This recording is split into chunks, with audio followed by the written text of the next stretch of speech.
The Fearless Podcast, in a time of deceit, telling the truth, is a revolutionary act.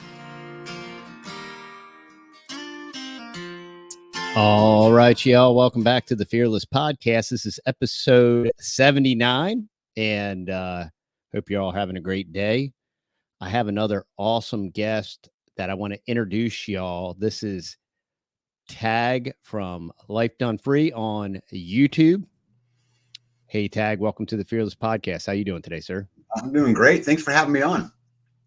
And what I did, Tag, is I changed my selection of electrolytes because I recently had Joel Salatin on, and it was probably my best intro ever. There was some malfunctioning on my soundboard, so the intro didn't play. And in the middle of the intro, he said, "It looks like you're drinking urine." So that was much better than my regular intro. But I figured I'd switch up the flavor so that there would be no confusion and nobody thought that I was like a blue-haired purple breather that drinks his own urine to save the H2O or whatever. But anyhow, yeah, so the reason I wanted to have you on is I saw you on my good buddy, Billy Bond, the Permaculture Pimpcast, and I heard you talking about this intentional community that you all have established. And I was incredibly fascinated by it because I know of people that have attempted intentional communities. I know of people that have attempted to participate in intentional communities. And unfortunately, I've seen vestiges of intentional communities. I haven't heard a lot of success rate, and I know it's a little bit of a challenge. And so that's why I wanted to have you on. If we could maybe start out, maybe give us a little bit of your background and kind of what led up to this intentional community, because I think it probably has a lot to do with its success. So maybe we could start with a little bit of your history. Yeah, sure. I think the first thing, though, just to address something you said earlier, intentional communities, in my opinion, do not work. And so we kind of look at ours as an intentional neighborhood, and I'm sure we'll get back to that. And there's a very big difference between the two. But to my history real quick. So I spent 23 years of my life as the chief marketing officer for a financial holding company. So we had operations in 32 states, did about 150 million a year, had 900 employees. And my job was really, I was in charge of revenue. And so that was whether that was, sales or marketing or shareholder relations or any of those kind of things. And life was good, wife drove a BMW and, she was happy and, all those great things. And that all worked out great until COVID came around. And then one day the CEO of the company, and you have to understand that I answered only to the CEO. So there was two of us that basically ran the company. One guy did operations, one guy did revenue. I did revenue. And so anyway, he came to me and he said, "Hey, how do you feel about mandating the thing, for all of them and all the employees?" And I said, I think this is a horrible idea. I think it violates the HIPAA laws. I think it's going to open us up to lawsuits. But more importantly, I don't think we have any ownership over our employees' bodies, and we can't mandate that. If you want to make them put a mask on, I'm supportive. But if you want to do that, I'm not supportive. And so I really hoped, is probably a better word, that it would just go away, TD. And that was the end of it. I brought a lot of money in, and I thought maybe I had some standing, But I'm going to tell you that those were an illusion, and it did not go away. And about a week later, I got a email from him that said, "Hey, we're going to go ahead and we're going to mandate this now, and I think it's best if you do it."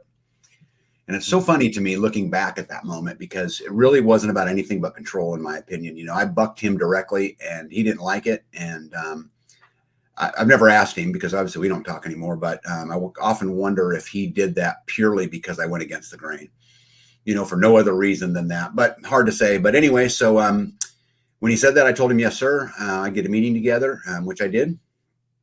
And that day came, and I don't know how much the audience knows about how the corporate world works, but everything's very orchestrated, and so the CEO got up on stage first, and his job that day was really to set me up to do the deed, right? And so he got up and he talked about one team, one family, take one for the team. Let's look out for each other in these, troubling times, and all of this baloney. And then he introduced me, and I got up and told everybody I loved them and that we wouldn't be mandating anything. And I was quickly escorted off stage and lost my career of 23 years.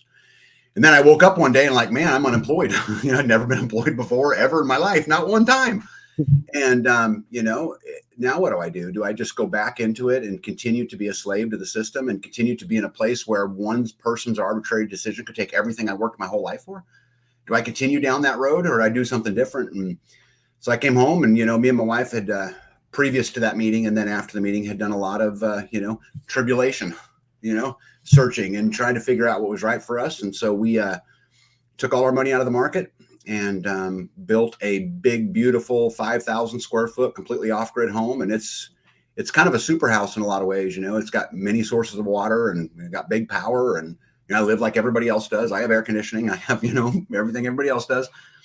And but that only took me so far. And then, we started thinking about, there's only so many hours in the day, and community would really be great if we could find some people around us. And so we got to a couple people pretty quick, but then the growth was really slowed. And so we just started looking at how do we do it. I went on a couple big speaking campaigns where I went all over the country and spoke at lots of different festivals and, things like that. And every time a piece of land would come up for sale, we did a YouTube video on it and said, hey, somebody come buy it. And I get a lot of heat about this, TD, because people say, man, you don't know who you're bringing in, right? I get it.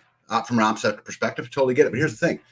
It's already listed with a realtor. So my choice is the unknown or the like-minded unknown. That's my choice.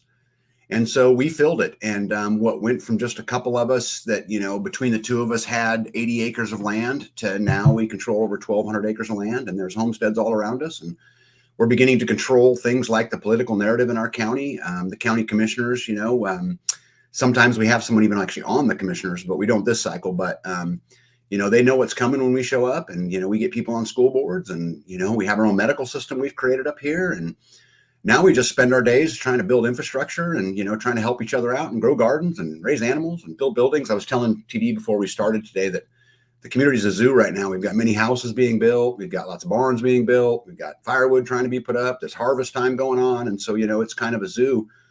But yeah, so I don't know if that's too much of a story of the background of how I got here, or if that is very nice. I know that many people are probably very concerned. You mentioned that you took all of your money out of the market. So if you did that, how are you going to retire? Yeah, good question. So I did a lot of things with that money, and I went and bought businesses. So I own a company called Grid Down. I'm one of the owners of EMP Shield. I own Freesteading. So I just took my entrepreneur spirit and I bought other companies that I control, that I get to determine what happens. And then we put a bunch of money. Obviously, we bought land. I'm debt free. I don't know anything on my home, my land, my cars, nothing. And so that's what we did with our money. Is I decided to put it in my own control instead of in control of what I believe is a manipulated market and another form of slavery. And so I just decided to put my money in a place I could have a direct impact on. Yeah, and I like to bring this up. I just had Barry Dyke on recently, and we were talking about this exact subject. The entire retirement system and the entire stock market is a wealth transfer, and it certainly isn't a wealth transfer to us plebs at the bottom. It's to the 1%ers, and people want to talk about BlackRock, Vanguard, and State Street, and they're hijacking everything and they're buying up all the real estate. Meanwhile, these people are funding them in hopes to get their 12% rate of return that does not exist, and that has never historically existed. It's just money magic. And, they're financing their own demise simultaneously while losing complete control of their money, and as it's sequestered in some tax sheltered federal trinket of tax deferred status. And meanwhile, there are other things that we can invest in: infrastructure. A homestead is a perfect example. We got out of the market in 2008. And we relocated in 2014. We completely had to start over again from scratch, and had to rebuild our bank and our wealth base and retool and all these different things. And at that time, I had coined the term food 401k, and it's just we're going to reinvest in infrastructure, a greenhouse, 400 fruit trees, and cows, and all these different things. And these are non-taxable items that produce a exponential rate of return, and it adds value to the community. It adds value to your family, and they continue to grow over time. And you are taking back control of your food source, of your money source, of your income stream source, and that's really brilliant what you've done. And unfortunately, most people, even in a conservative, debt-free, like Dave Ramsey type space, it's still this mainstream model of, yes, work hard, get debt-free, invest. You're going to get this exponential rate of return eventually, and then you'll retire rich and you can like cruise the world or whatever and drive a Ferrari. Like all these idiotic concepts in the sense of, when I was younger, that was my thing, be a millionaire and drive a fast car and all these things. And then as you mature and experience some of that tribulation training, you're like, wow, this car doesn't mean anything. And, and I'm trying to impress people that may hate me, but probably barely recognize the fact that I exist and wouldn't pee on me if I was on fire. And once you reevaluate what is important and why you're doing everything you're doing, you will see no need to participate in this synthetic synthesized system that is designed to take away your productivity. It's designed to hijack your life, to uh, hijack your lifestyle, and it's really neat to talk about. Yeah, I flushed everything. I invested in this, and this, and I control it, and I'm responsible for it, and I live by it. I die by it. It's on me, and nobody else is going to control that. And yeah, that's really cool. And and that's motivational. And here's okay, yeah, Tag did it. And so you're telling me that basically you're 4 years in. Yeah, just I think we're coming on 5. Yep. Wow. Yeah, that's impressive. I mean, that's a lot of heavy lifting in 5 years. Oh, yeah.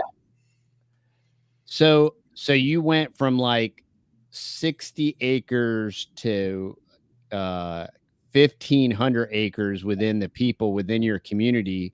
And so all of these people that kind of responded and said and looked at the property and purchased it, they did all this kind of more or less under their own power and finances. There was no kind of collective bargaining or anything like that. Or Yeah, I think this is the single most important question, because my experience with community is that it does not work because the focus is on the collective. When we focus on the individual right, when we focus on the individual sovereignty, this is when a community can flourish. And so here where we're at, like on my farm, for example, well, there's no rules. It's so funny. We joke inside the community. I don't know how PG I have to be on your podcast, but we have a joke in our community that says, when people ask us, hey, what are the rules? Because I get emails weekly that say, what are the rules? I'm like, there's one, don't be we're family friendly. We're family friendly. Okay. So don't be a jerk. That's the only rule. That's it. Oh, yeah. Yeah. There doesn't need to be any more rules than that. And so nobody tells me what to do on my farm. I don't tell anybody else what to do, but through voluntarism, we get together, we meet all the time. We have festivals, we do all kinds of stuff for the good. I mean, prior to coming on to your podcast today, TD, I was over at a whole nother homestead pouring concrete with them, helping them get their next, step, ready. 4 months ago, we built a guy a whole house. And we showed up on a Saturday morning and there was a pile of lumber there and the foundation was already poured and 50 people showed up. And by the end of the weekend, that house was stood. And this is similar to what the Amish are doing.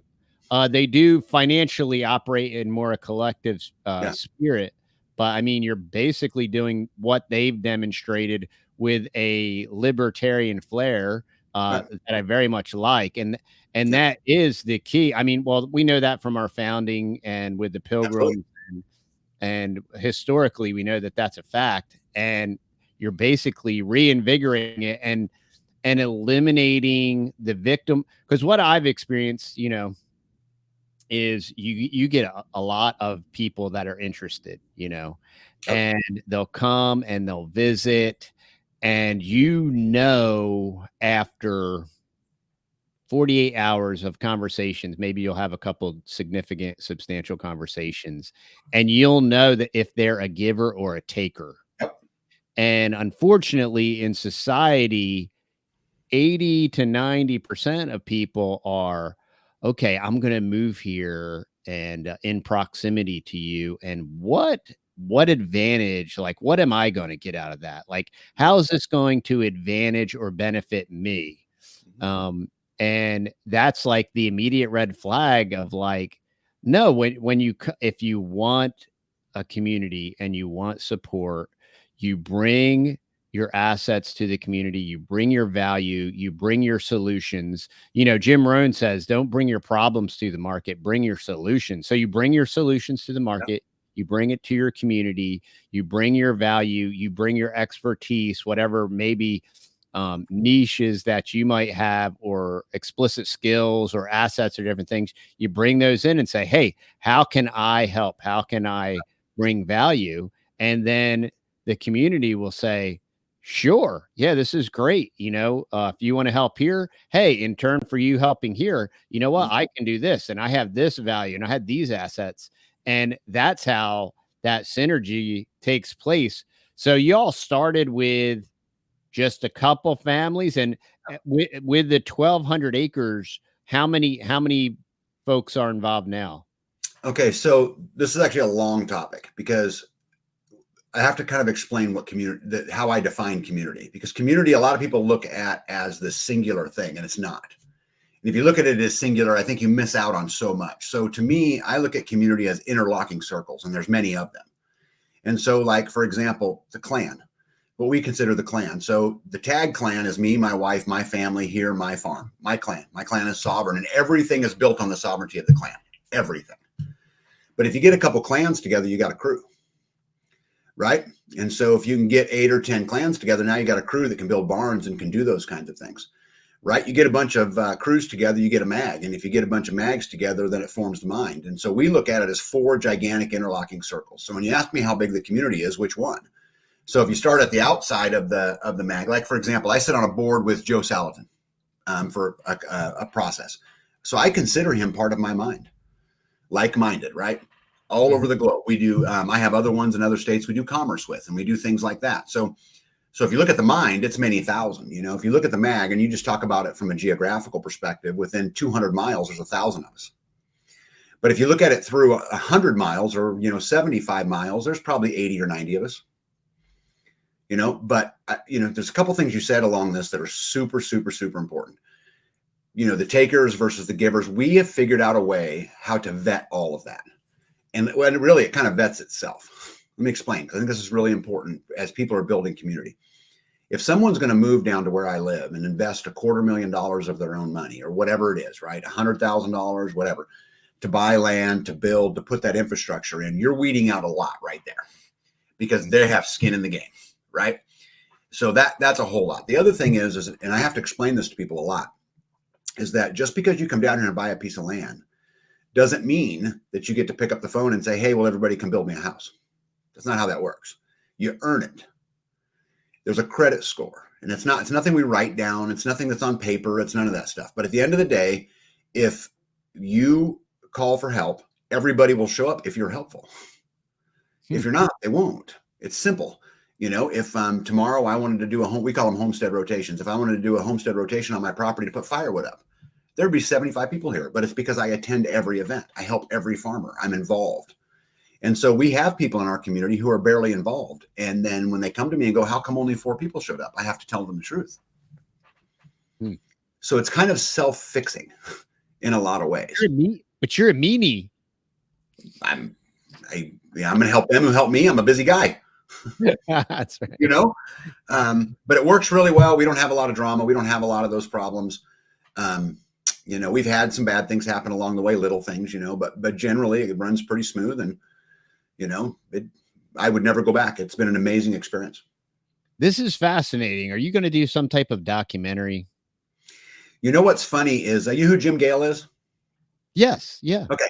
So Jim Gale, Joe Salatin, Theo Fleury, the hockey player, Pat Militic, the MMA guy. So we all sit on a thing called the Earth Council. And so we spent a lot of our time working on really kind of how to make bigger differences through parallel, alternative, societies, economies, the way we do things. And so we're looking at doing some of these things. And because all of them bring a different solution to the table. All of them have a piece of the, the equation, whether we're talking about the medical system or the food system or the justice system or, whatever it is. And so there's been some talks about it, but I have nothing underway as far as building a documentary. I got too much concrete to pour. Yeah, that's fascinating. And, we've been participating with medical sharing through Samaritan Ministries now for, 15 years. And that's a great parallel system that has proven efficient and effective. And that's benefited us tremendously, only because one of my children figure out a way to catastrophically injure themselves like almost once a year for the last several years. But there are these solutions. There are these non-governmental solutions that don't require bureaucracies or NGOs or anything. And that's what's more fascinating now. That's actually very beneficial to our American society. It's tragic in some ways to see how those in the Carolinas and East Tennessee have been treated by our government that fleeces us and steals our liberties. But what is so encouraging is watching all these churches and individuals and the parallel.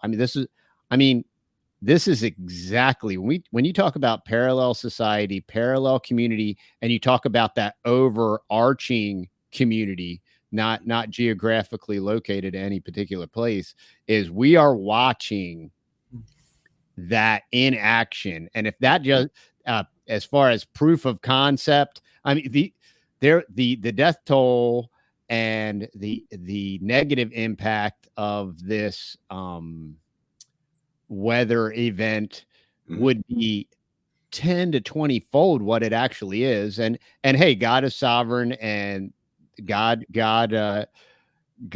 is favors his children, and God blesses action and people with integrity that believe something, and their belief is so self-evident it's shown in their actions. So I don't ever want to cut God out of the equation, but we're watching people, community, real community, and then parallel community outside of that location just work together in concert, selfishlessly.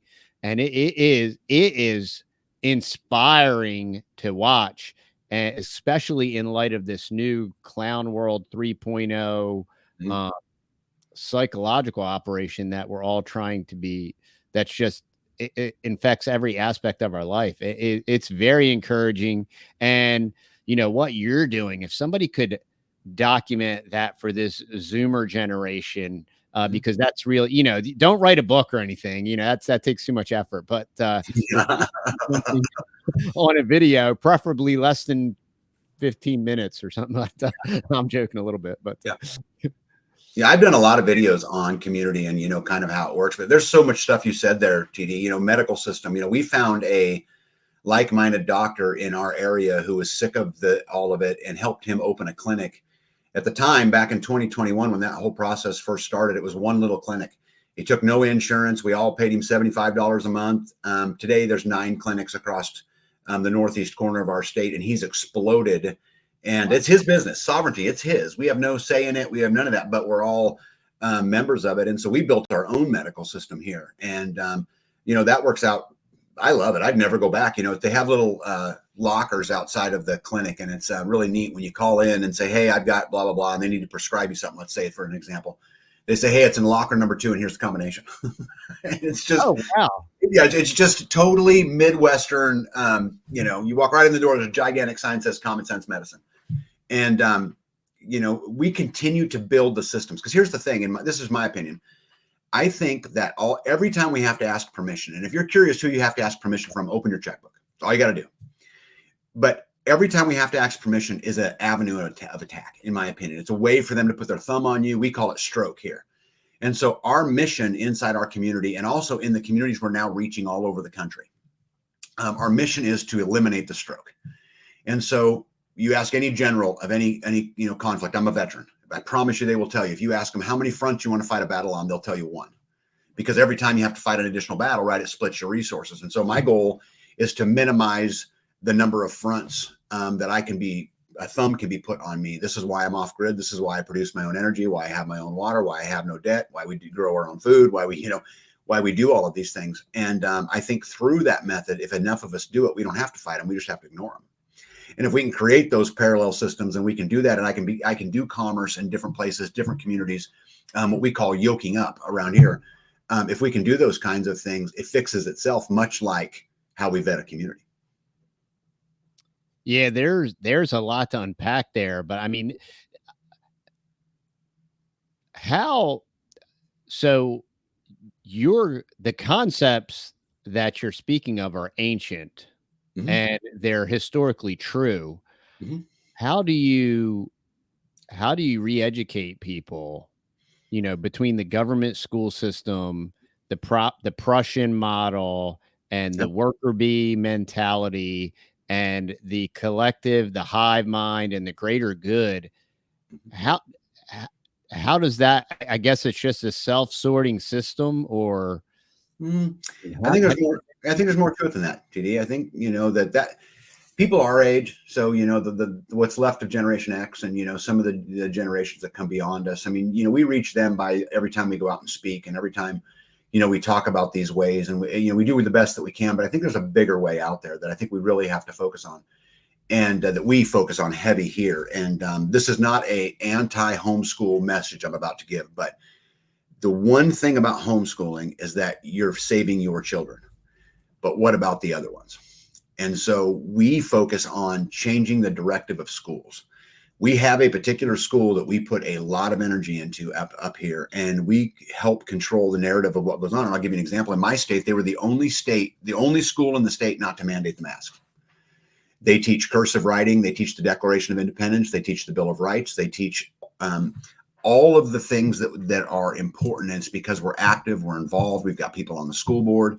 And so we're actually trying to take it to fixing the next generation, because there's only so much I can do on a podcast. There's only so much I can do standing in front of 1,000 people giving a conversation. I'm way more interested in how do I help educate that next generation of homesteaders, that next generation of freedom lovers. And so that's how we're doing is we're actually attacking. I say attacking. I don't mean attacking in a physical of any type of sort. We're spending attention on a school district. And for us, how it worked, TD, we picked one. There's 3 main school districts around me. Went and met all the board, figured out, okay, which one was the easiest to influence. And then we went after it. And now we're going to, every time there's a school board position up, we're going to do it. We have actually put teachers in the school. I've had people that have moved here I have a great couple who I've become great friends with, who moved here from Phoenix, Arizona, and she's a teacher by trade. And so guess where she's working, right? And so we're working hard on trying to create our own town, not a post office and a bar and a, whatever, but an area here that promotes freedom and promotes that sovereignty of the individual and promotes, those things, and doesn't teach critical race theory and doesn't teach gender studies and doesn't do those things. Because again, I want to affect the next generation, not just my own. Wow. That's fascinating. I've never heard of that, anybody that's done that as well. So you're kind of on a frontier. And I think a lot that has to do with, you're speaking of the panel you're on with like Militich and Salatin, is having these counselors with substantial wisdom and experience that have done state jujitsu type stuff. Yeah. and learning tricks of the trade, maybe leverage and different things like that, and just getting their input Oh yeah. on. Yeah, because we were friends of ours are visiting, and they're from Iowa, and we are talking about butchering animals and what the regulations are. And we were like, well, have you considered this and that, like mobile butchery, and Mhm. get it to the person's property and then charge them for a service and different things like Yep. that. And there's just these little uh angles that you can take Yep. to uh, avoid the bureaucracy and Yep. sidestep the bureaucracy and get and insulate yourself and get them out of the way. And then you can still get to do what you want to do. Of course. Um, and that it's very good to be aware of what's going on. It's very good to recognize encroachment to our liberties and everything else. But if there's no action steps, if it's just, so many people, especially with social media, the sky's always falling, Mhm.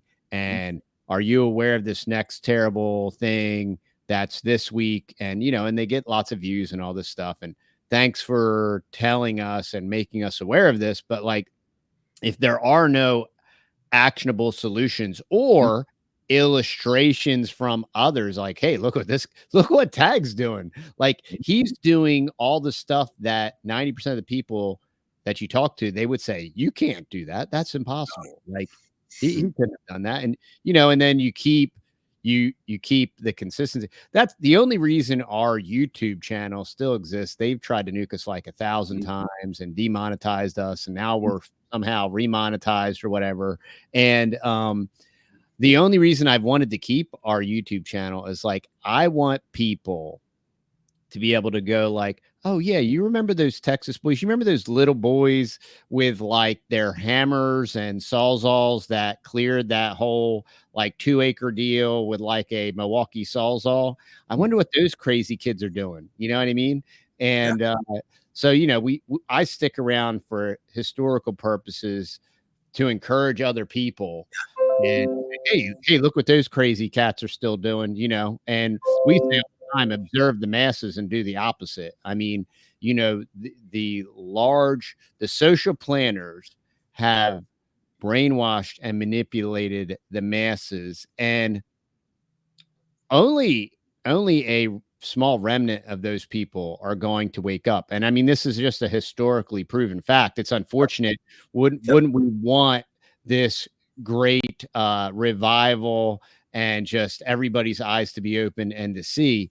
That's not a reality, and that that's a good thing, because that would create probably more problems from a larger. It's good and bad, but it is the reality, and the importance of reality. Recognize reality and respond.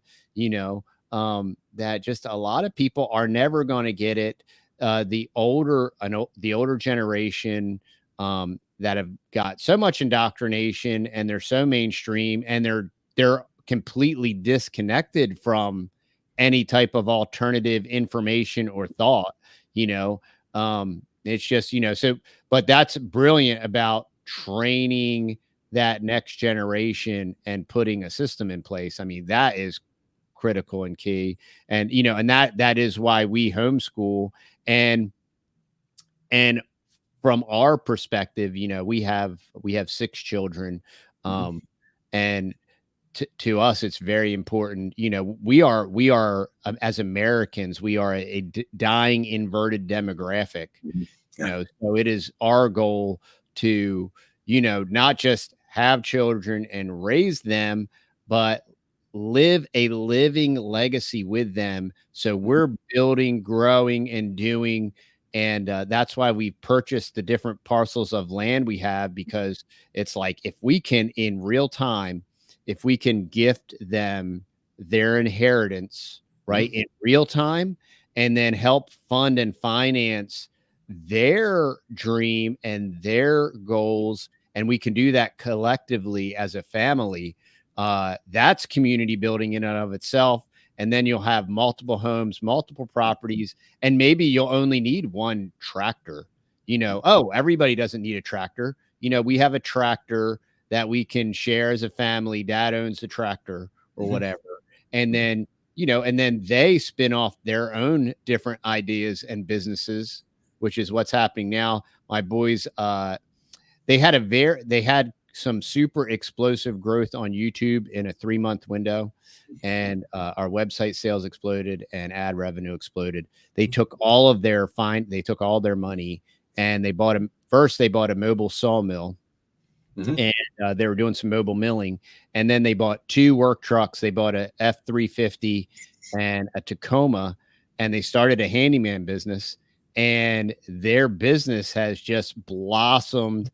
And now it's feeding them, and this and this is this living legacy that we're experiencing. And some people have all their money in the stock market, and oh yeah, check out my annual earnings. I got a 12% rate of return.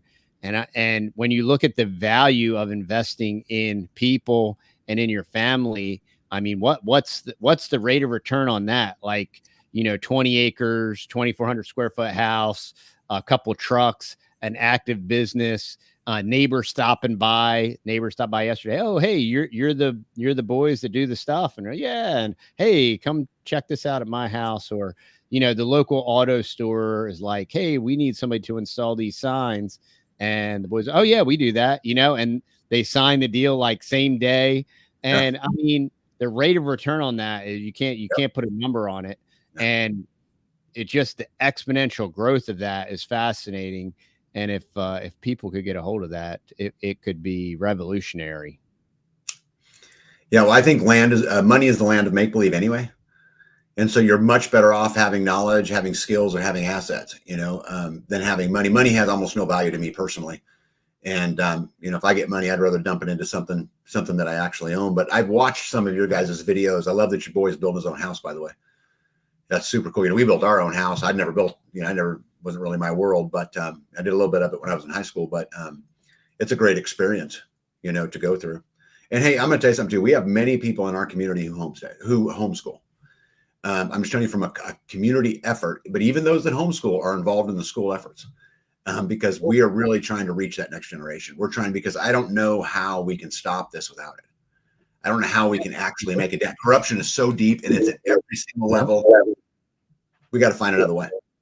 Yeah. And they, one of these Mockingbird, there's a fella here in Denton, and he's a big real estate guy.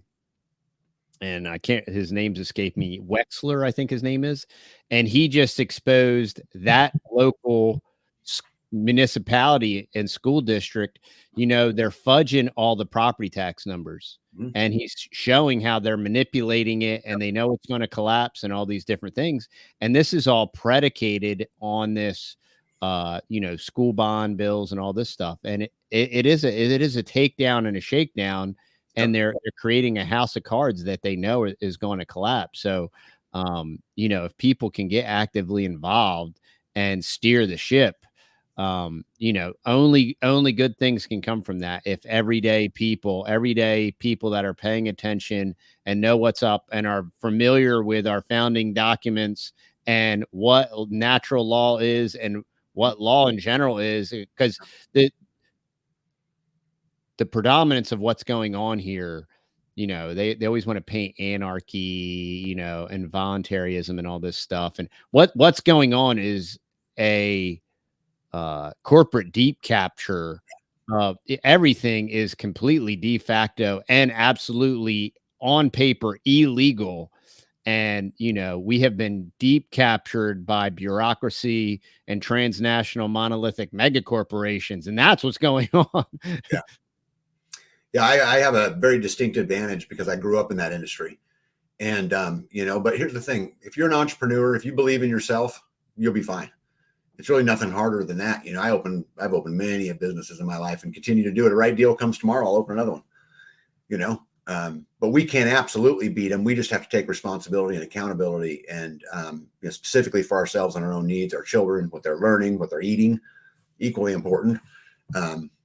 But I think it'll work out just fine. But, the other thing I really wanted to stress on to what you said there is, one of the reasons our community works so well. And I want to tell you, TD, you ask Billy Bond this. Next time you talk to Billy, you ask him this question. Ask him what's special about the Kansas community. Ask him that question. He'll tell you it's like no other. He will absolutely tell you that. It's because it's full of great leaders. That's the thing, and you can't lead if you can't follow. And, we have a committee that's the political action committee that goes and records the county commissioner meetings. And, we have all of those different little pieces, and people take charge when they need to, and they follow when they need to. And because our community is full of those great leaders, it really allows it to continue on. I get a lot of credit for building the community, but the truth is I played such a little role in it. I went and helped. I got them here, right? I did those kinds of things, but when they get here, it's the rest of the community that makes it all work. It's not me. Yeah. And I think that's an important point. Yeah. The thing about leadership is you have to find them. I don't think you teach that. And, there's a biblical illustration when Moses sent in the 12 spies. He picked them from the leadership. They were the leaders of their tribe. So these were the cream of the crop. And Moses said, go in and spy out the land because we're going to take it. Right. And you had these 12 spies go in, and you only had 2 of them. You had Caleb and Joshua, and they were the only 2 that had a good report. And, if you go and reread that, and that is a textbook on leadership, Caleb and Joshua had to be willing to follow orders and follow Moses. And then they heard the promise and they stood on the promise, and they were like, let's go take the land. And what's fascinating about the story is the rest of the cream of the crop said, no, we should all go back to Egypt and die. And what are y'all doing? And then Caleb and Joshua suffered them for 40 years, and God said, well, you don't believe me. I'm going to wipe y'all out. And then 40 years go by, and God says, okay, I said I was going to wipe you out. They're all dead. Let's go take it. And Caleb's like, let's go take it. I'm just as strong as I was 40 years ago, and there's such a story in that when it comes to leadership. And, those 2 tribes, the tribe of Judah and the tribe of Ephraim, they went into the land with their leadership. All these other tribes were at such a distinct disadvantage because their leadership got wiped out. And Caleb was from the tribe of Judah, and we know that Christ comes from the tribe of Judah.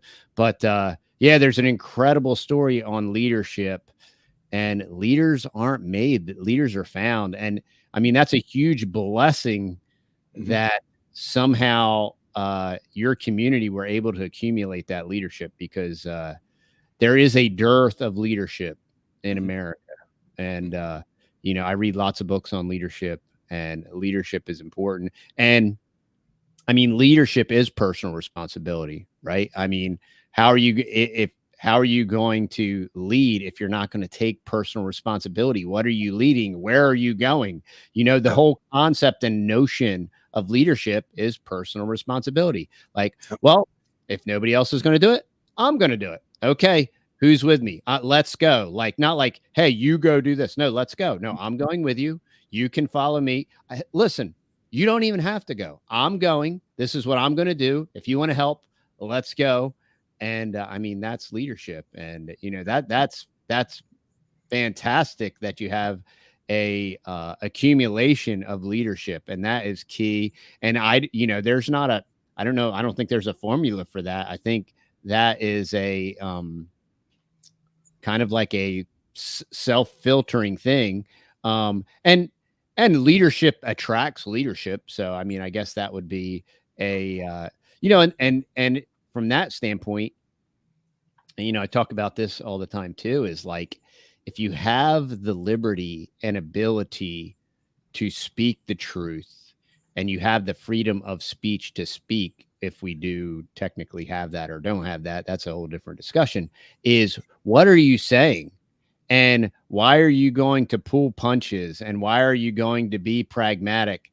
And why, if you don't speak the truth, you don't need free speech. If you're not going to speak the truth, like, you don't need free speech because there's no point to free speech if you're not willing to say the tough things that need to be said so that people can change and so that people can say, oh, wow, that's me, like, and, a lot of times it hurts at first, like, oh man, he just stepped on my toes. He's mean or whatever.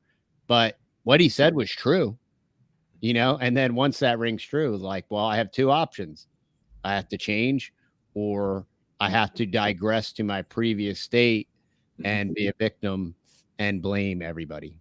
Yeah, I've always kind of believed that a leader's job is done when the people say, "Look what we did," and Wow.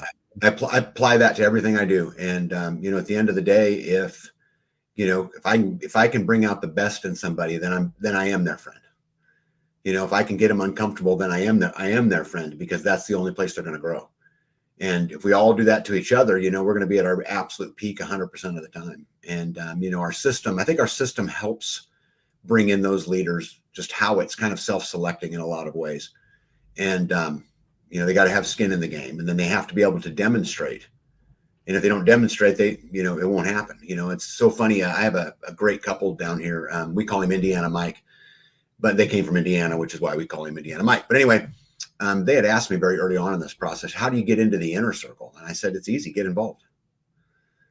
There is no inner circle. It's the people who are involved make the decisions. It's that simple. It's not complicated. That's all it is, And I get a lot of credit for, oh my gosh, how'd you guys build such a great community? But it's because it's self-selecting community. It does it for me. I didn't do it. And I think that's the important lesson in it, at least for me it is that if you establish that right culture and you do that right from the beginning, it fixes itself in so many ways. And then so you have a situation that with a couple and things go sideways, like, how do you address that? Like, is that something that you personally do, or? Yeah. So it depends. I mean, we've had one of those in this entire experiment.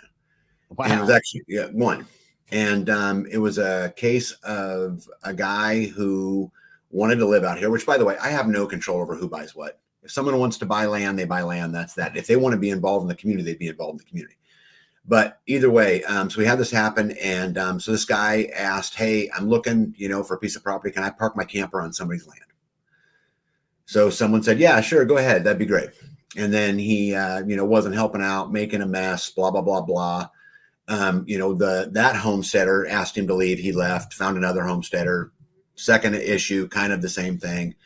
She called me crying, saying she didn't feel safe, blah, blah, blah, blah, blah. So I just picked up the phone and called him and said, dude, you're making this lady feel unsafe. Is that how you want to be known? I mean, is this really where you want to be? You talk about wanting to be part of the community, and what you're doing is hurting the community. Is this how you want to be known? You need to get out of there. And he packed his stuff and moved out, and that was the end of it, And so I think honesty is a great solution. I think directness is a great solution. And, we really don't have a lot of those problems. I mean, most people are here for a reason, and they're here because they know that trusting themselves and putting their trust in the community members who have invested so much around them. I can't tell you how many millions of dollars have been spent in this area over the last 5 years, but it's a ton. That's where they're going to put their trust. We just don't typically run into it all that much. But if I had to, I would. Wow. That's incredible. Yeah, there definitely needs to be a documentary. I don't know if I've said that yet or not, but yeah. I've had a lot of people ask me to write a book, a lot of people. And what's crazy about it is it really is, I don't know if we just got lucky or whatever it is, but I've been an entrepreneur my whole life, and I just run my life the same the whole way. And fair, measurable, objective. I apply the same principles I applied in business as I apply into the community. And, a leader's job is done when the people say, look what we did, and be intentional. And if we're going to make any ground, we have to do it on purpose. And if you're going to sit around and waiting for the advertising bird to tell you what's wrong, you're going to get nothing done. And I just say it.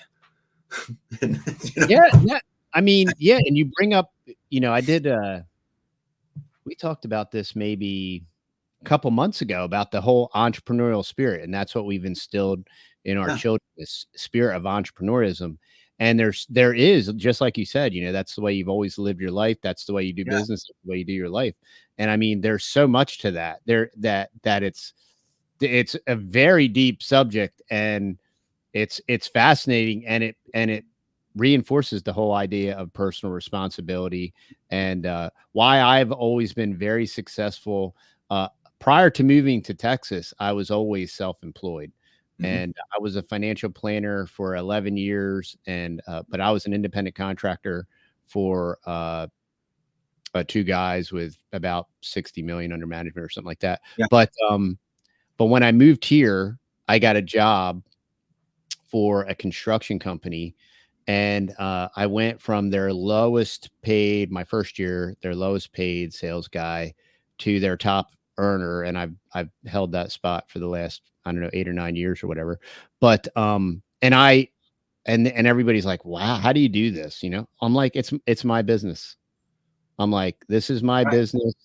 I'm the first one there every morning, every Mhm. morning. And I hit all my numbers. I hit all my numbers second quarter. So, Mhm. and I I the last 5 months I didn't even have to go to work. I mean, I've hit all my numbers, and I'm the first guy there every morning. Mm. And why? Because it's my business, and I treat it like my business, and I get paid like it's my business. And it's that there's so much to that entrepreneurial spirit, and the idea of personal responsibility, and personal responsibility leads to action. I don't think that can be overstated. I think, and there are plenty of personality types that aren't that person, and they're awesome too, and they do great things, and they're very complimentary and help. I'm not belittling people that don't have that drive and personality, because we need those type of people too. But there is, I mean, and that goes with education. I think that should be a part of the education process, is teaching entrepreneurship, and in the education component, because that's the way we homeschool. One of our components has always been like, what are you interested in? Mhm. Okay. And whatever you're interested in, we want to feed that, and that's going to become an integral part. And as you grow older, your interests will change, and you'll be more interested in some things or others, and that component will shift with you as you mature. But yeah, that's been part of our educational process is entrepreneurship. I think that's huge. I think that is just a great point you're making. Yeah. Well, and I think building community is just about being an entrepreneur. I mean, it really isn't anything. It's the same thing, wash, rinse, repeat. I use this example all the time about, why do you weed your garden? No, you weed it because you want the produce. You weed it because you want the result. Well, building community is no different. When you're intentional in your garden, you have a great result. When you're intentional in building community, you have a great result.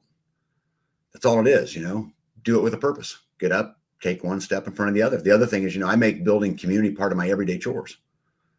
Every day I do something about it, and it's just part of it. No different than, why do I go feed the chickens? Why do I feed the cows? Why do I do those things? I want the result. Yeah. Building community is no different.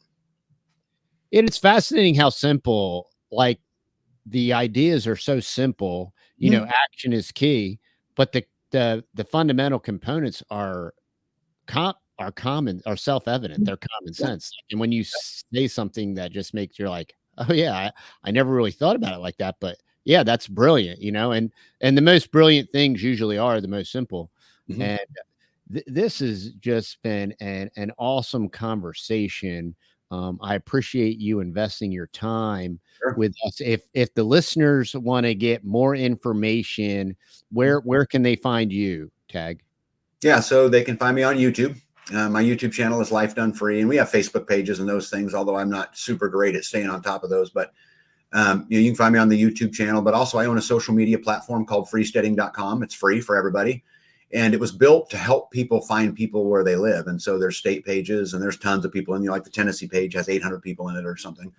But you can go to freesteading.com and, go yoke up there with, other people. Because I think at the end of the day, without community, none of it matters. And you just won't make it. It's just the way I believe. And with community, everything is possible. And so reach out to me. My email address is on my YouTube channel. You're welcome to email me, and I'm happy to help. I do consultations, by the way, for free with communities all over the country who call me and say, hey, how did you handle this? Or how do you go about doing this? Because we've demonstrated here that we can have a fully functioning community. We have 2 big festivals every year, one in the spring and one in the fall. Usually about 1,000 people, not always, sometimes 500, but to 1,000 people show up, and we have lots of good speakers. Joe Salatin will be down this next in the spring at our next little festival, and we bring a lot of people in from Texas. Believe it or not, I don't know. You know Crunchy Mama Farms out of Texas? No, I do not. Okay, yeah, they help put on the Rogue Food Conference down there with Joel and Moody and and all of them down there. Hopefully, I'm going to be, because of all the stuff we got going on. I had intended on being at the Rogue Food Conference, but because of all the recent stuff that's happened, I don't know if I'm going to be able to pull it off or not. Yeah, I'm a little worried too. I don't think I'll be traveling much over the next few months, but guys, I would tell everybody out there listening in the audience that it's not too hard to build community. I promise you it can be done. You just got to be intentional. You just got to make it part of your day. It's really no more complicated than that. I have met community members some of the weirdest ways. I had a lady who now is a very active member in our community, her and her husband, who I met because they were loading chicken feed in the back of their trunk at a Tractor Supply, and I said hello. Wow. That's it. All I did is say, hey, can I help you? You were just a nice human being. It's any more complicated than that. I met a young couple at Home Depot loading tin onto a cart I said, hey, what are you building? I'm building a greenhouse. Oh, really? What kind of greenhouse? And there you go. Off you go. Yeah. And so it's just about being intentional. I wear a free man hat on purpose. Many people come up to me and say, I love your hat. Many. It's just about being intentional. That's all it is. You can do it. You can do it. You can do it. And together, if we do it, we'll change the world. Wow. Well, I think we can close it right there. That's about the best wrap up that we could give. I appreciate the encouragement, Tag. I appreciate what you're doing. I want to encourage y'all to go check out Tag and absorb the information that he is giving out for free. And it's awesome watching people making it happen, to have solutions, and they're not just crying about everything and the sky isn't falling, right? But they're leading and pressing forward. And y'all, this is a value for value presentation. So if you appreciate our information, go on over to TheTexasBoys.com. We love all y'all and appreciate the support. And remember, y'all, stay fearless, my friends.